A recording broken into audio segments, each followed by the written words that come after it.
गोटे ओलंपिक स्तर खेल वर्ल्ड कप निरंतर लगातार गोटे देश रे गोटे राज्य रे दी थर हवा एटा गोटे बड़ उपलब्धि। आज भारत खेल प्रति निजर दायित्व नहीं गोटे वातावरण बनी आम राज्य ओडिशा रे भी तार वातावरण बनी से हकीर गोटे बहुत बड़ परंपरा इतिहास ओडिशा संगे जोड़ी होगी अच्छी।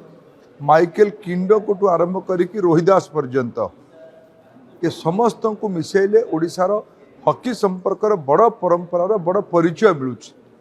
गोटे अंतरराष्ट्रीय खेल को आयोजन करने बहुत बड़ उपलब्धि।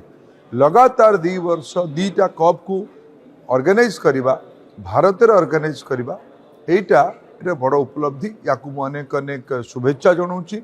या द्वारा ओडिशार टूरिज्म कल्चर कुजिन एगुड़िकर प्रसिद्धि बढ़िबो। ए वर्ष भारत G20 रो भी सभापति दायित्व रे अछि। G20 पूर्वर G20 चालू थिला बेले वर्ल्ड कप यार गोटे भल कॉम्प्लीमेंट काम करुछि। ओडिशा रे तो जनवरी रो ये इवेंट आरंभ होछि। अप्रैल मे रे भी G20 रो 3टी वर्किंग कमिटी रे मीटिंग ओडिशा रे भी हबो।